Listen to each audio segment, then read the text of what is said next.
I'm Rob, and I've overcome over 4 decades of addiction to pornography through my deepened relationship with Jesus Christ.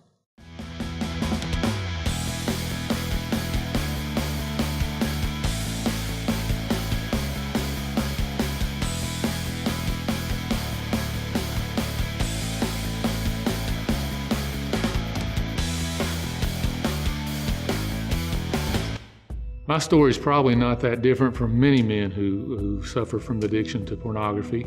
I was playing with some friends on a playground in my neighborhood. I was probably 12 years old.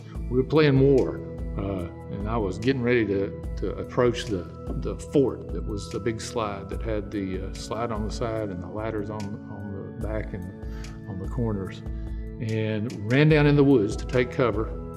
And there in the woods were these 2 magazines lying back behind some stuff, and kind of went over there. Nobody else was down there.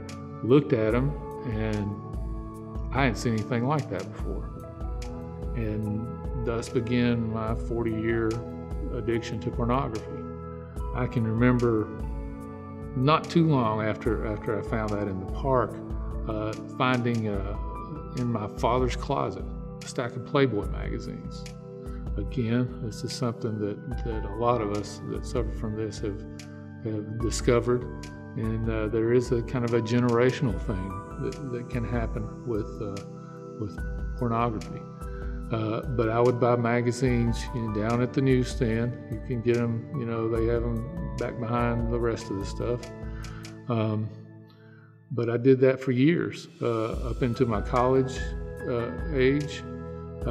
When I went to college, that wasn't uncommon at all. Lots of guys had these pictures plastered all over their walls. They didn't worry about keeping them hidden in a magazine somewhere. But still, it was a struggle with me, always has been. Didn't want to actually come out and, display it, but it was something I kind of ran to when I was frustrated. Met a wonderful woman, got married. Kind of forgot about that for a while, but then with the relationships coming and going as they do, I came back into it. I remember a key moment, with frustration with my wife, with me, was that I had hidden these magazines at different places around the house. One time she had hired someone to come clean carpets when I was working in the evening. They moved a couch, and there was my stash of skin magazines, and that definitely hurt me. That this had hurt her, but still, over time, and it was a long time after that. I would return to it. Later on, when the internet started coming out, I discovered, internet porn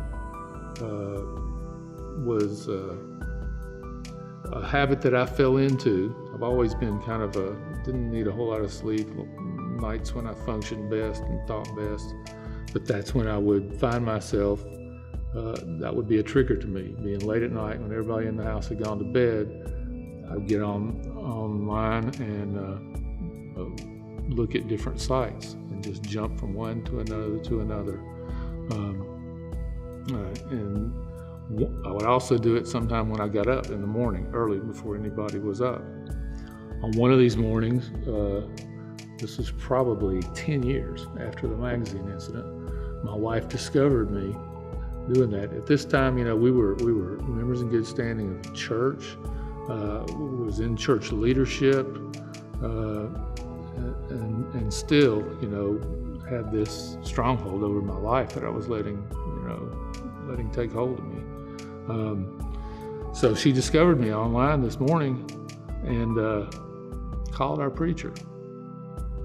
Talk about being humiliated. That was something that I was just flabbergasted, that she did that. Went in the other room, called me here. And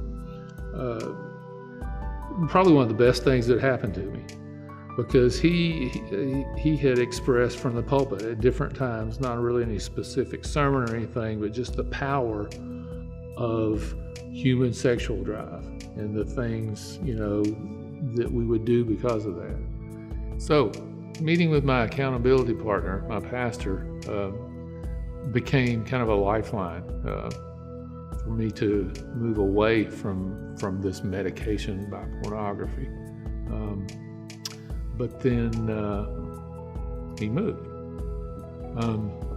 And this became, a kind of a roller coaster with me and with my addiction, that several times, I would have a church elder that I went to and confessed, and we'd meet and counsel for a while, and then nothing would come of it. I remember going to a Promise Keepers event and confessing to one of the other men in the group that I went with that I was addicted to pornography. And we met several times. Then he entered the seminary and went away to seminary.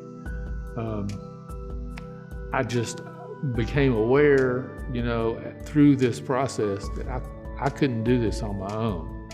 Someone else had to help me. I was going to, humans here on earth, and that's not who I really needed to help me. Didn't mention, but I married a therapist, so she knew different people in the field and different resources and would give them to me. And through the years, we went to counseling together. I went to counseling on my own, but just wasn't all in. I just was not totally transparent with my therapists or in the group situation. Among the resources that she'd given me was a national group called Celebrate Recovery. I kind of kept tabs on Celebrate Recovery. The nearest one was a good hour away from where I lived. And I was like, during the week, an hour away with me working. I worked 10 or 12 hours days at the time. I just couldn't see doing it. And then I found out there was one that started in Bluntville, and I kind of rationalized that away. I wasn't that far away, but still it was a good little drive every night. And I'm like, I don't need to drive there every week. And I actually knew about the ministry at Celebration Church for a year before I went. When I first went in there, we have the ministry has a 101 that introduces you to the ministry. I knew they had a men's sexual issues group. I knew I didn't need any 101, so I went right into the group. And that was a real awakening for me. Being in a group of probably a dozen men who were talking frankly and honestly about their lust, their sexual conquest, their addictions, and being transparent with each other was something that I'd never experienced. And it was a freeing thing. I didn't really say anything for the first few weeks I went, but then, once I did, I found there's real power in saying it out loud. You may know what your problem is, you may think about it, you may talk over to yourself what's going on, but it's totally different when you say it out loud. By the end of it, there were half a dozen of us that were serious about it. Started out with, I think, 16, and went through the whole thing. And we would, different ones of us every week would have just an amazing comment. And after a while, one of the members of the group would, when someone would say that, would go, T-shirt. And so we'd write down in our workbook, whatever this thought was, and write T-shirt. And that was a T-shirt moment was something to really pay attention to. But one of my times that I became aware of my transformation, that my thinking was really different, was during the course of this 12-step group.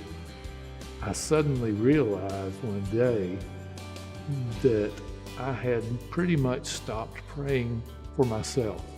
I was praying for other people instead of for me all the time. Instead of taking my laundry list, I was hearing every week, all these struggles that all these people were having. And that's what I was bringing before the Lord. I wasn't just giving up my laundry list.